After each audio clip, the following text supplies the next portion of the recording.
uterus. So you use the uterine sound, which is calibrated from 0 until 24. You measure how deep the uterus is. Both and then you can later insert. If the person gets the infection while the IUD is in, you're supposed to treat for about 2 to 3 days and then remove the IUD, especially with sexually transmitted infections.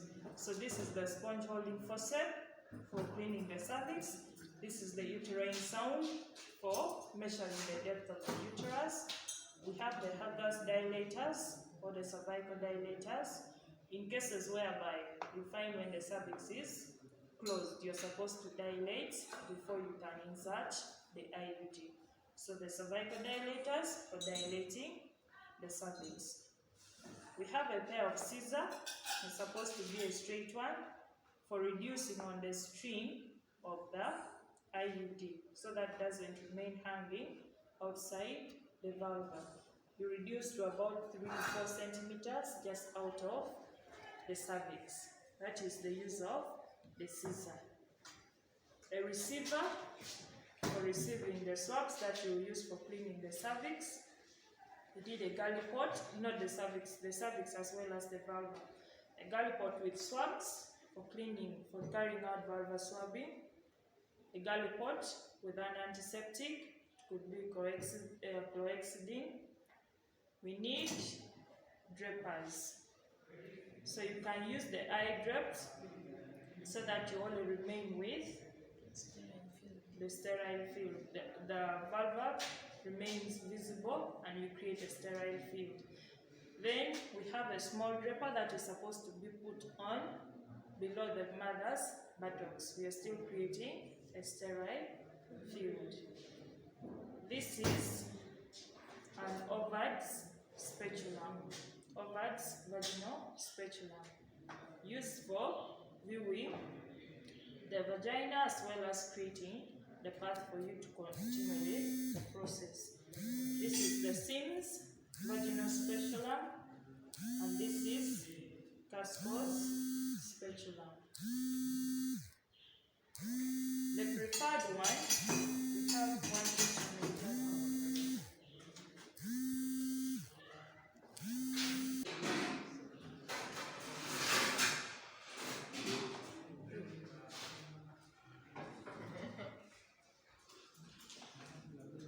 Or not. When you're using the Sims and the Ovards, you're going to hold the cervix using the tenacula. If you're using the Cascos, it is self-retaining. So once you open the cervix, you don't want to introduce infections in this mother. So after bringing out all these instruments, preparing our mother, you also need a pair of gloves. If it is open, it will remain on the trolley. If it is not open, on the lower shelf. IUD, if it is opened already, on the upper shelf, on the top one. If it is not yet open, it will be on the lower one.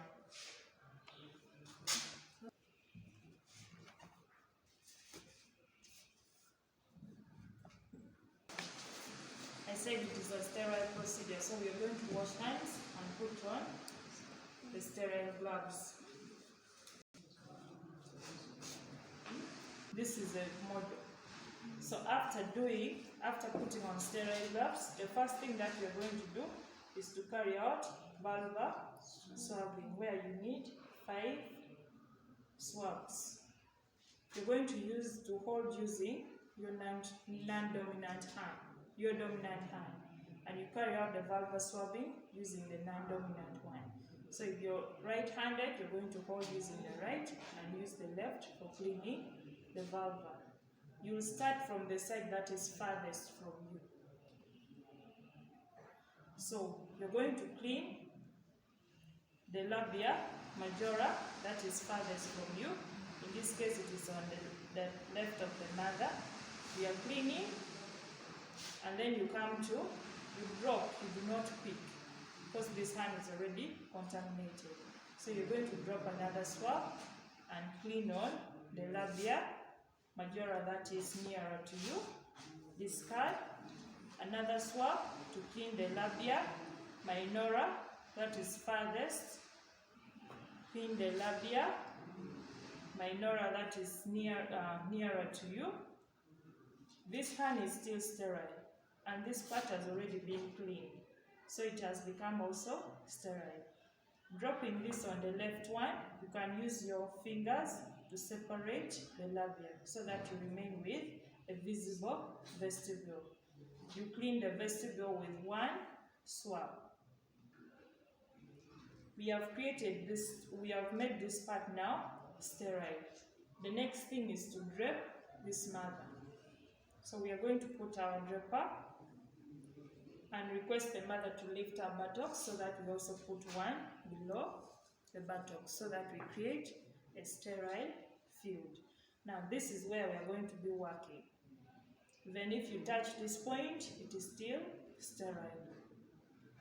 After that, the first thing we are going to insert is our spatula.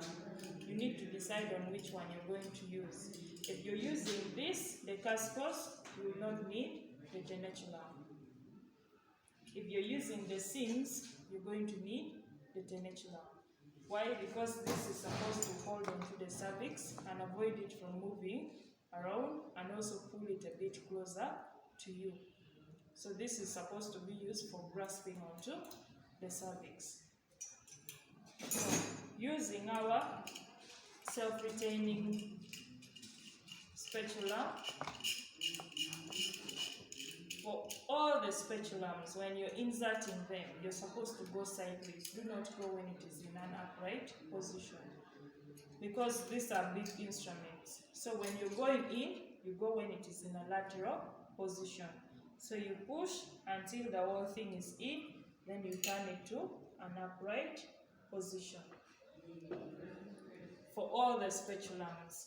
So after, you're supposed to start slowly opening while you're looking for the cervix. So when the spatulum is in, you open as you look for the cervix of this mother. Until you get the cervix, is it visible? Yes. Until you get the cervix of this mother, do not screw yet. Because when you screw, you may screw and remain on the tissues of the vagina.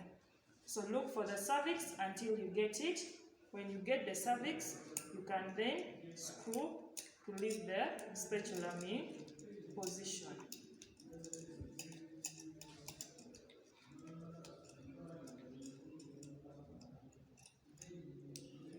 So it's going to remain in position.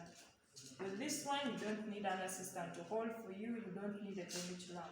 The cervix is already visible.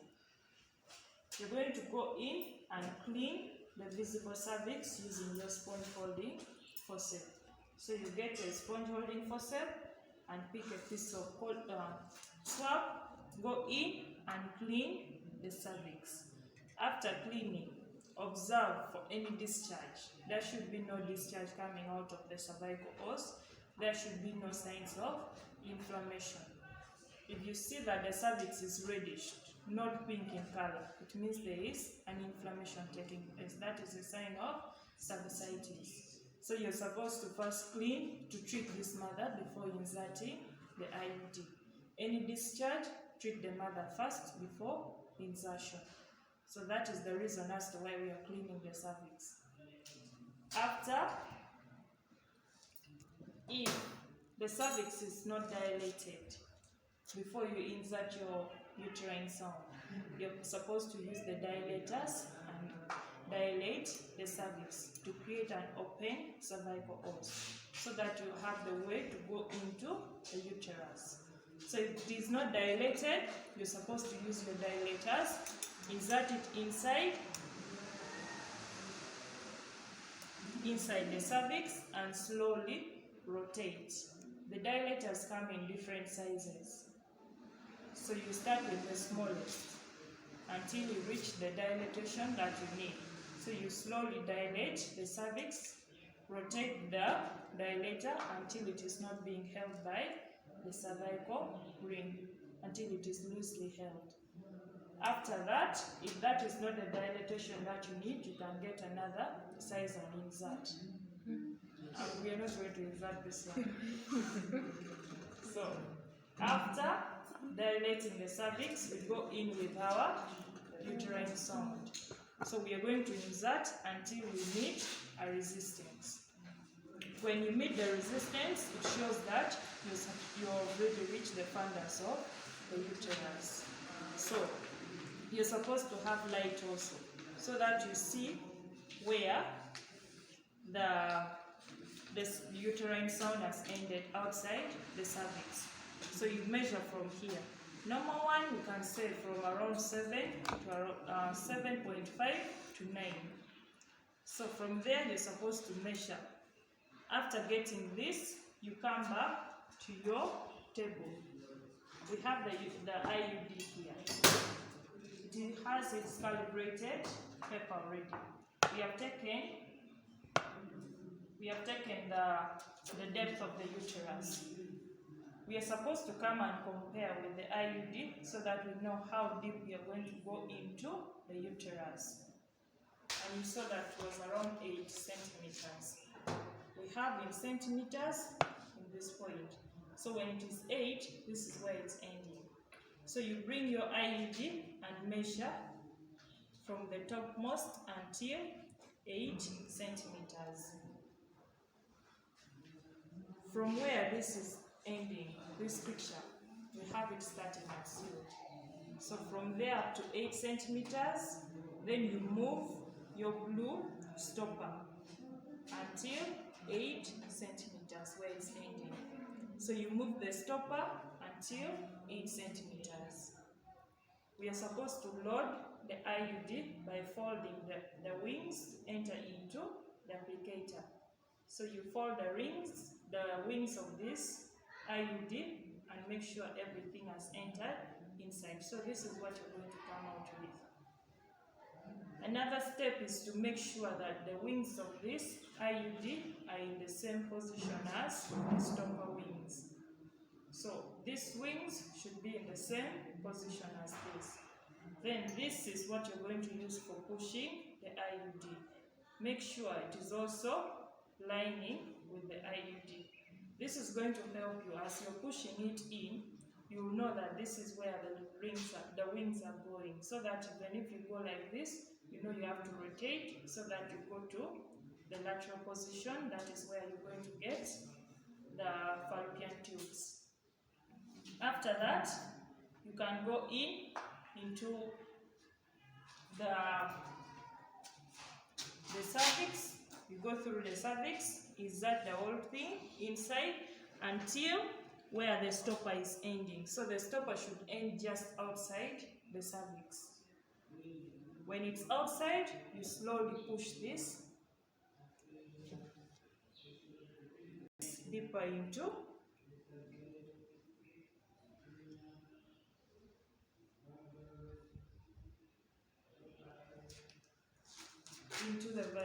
the uterus. So slowly push this as you're drawing back. So this is going to remain inside and the wings are going to come out of the cervix. So when it is out, you measure about 4 centimeters. This is what is going to remain inside. The whole of this will remain out. So you should shorten this to about this length, so that the whole thing is not hanging inside and causes irritation to the man. So you're going to use your pair of scissors to shorten this. You cut onto the string, and what is going to remain is mainly this part. So this is the shortest string that is going to remain inside, and it is also going to be used to remove the IUD, where you will hold with your forceps and gently pull out of the uterus. So this string is used for measuring whether it is still in position, confirming whether it is still inside, as well as removing the IUD. After that, make sure you remove all these remaining strings from inside, and then you can unscrew and remove your. As you are unscrewing, do not just remove everything at once. It's a bit painful. So as you are removing this, you come until you're in lateral position. Then you can pull it out of the vagina. You clean the mother, remove your your drapers and cancel this mother on hygiene. That is one. Safe sexual practice. She should avoid multiple sexual partners. Puts her at risk of pelvic inflammatory disease. So she's supposed to have safe sex life. She's supposed to practice hygiene. After insertion, she may have some abdominal pain. She may see some spotting for 1 day or 2, but it will go away. There is also going to be changes with her menstrual cycle, which may become longer. Her menses may be lengthened, and also she may have increase in dysmenorrhea. The abdominal cramps may increase. This works for a period of about 7 to 10 years. After 10 years is maximum, she can come back, you remove and you replace, preventing pregnancy and not sexually transmitted diseases. Insert it. The next thing is to look for the cervix using your tension lamp. So you're going to look for the cervix and grasp onto it using your tension lamp. So this will require someone to be helping you, an assistant, someone to hold on to this as you hold on to the other one. So, or the assistant may hold both as you continue. Is this part that is going in, the upper part, not the one that is having the heavy weight. You still go in naturally and you turn it when the whole speculum is in. This can also retain itself. You will only need an assistant to hold on to this because this is weight. So it's going to pull down the vaginal walls. Use your tenage lamp and you look for your cervix.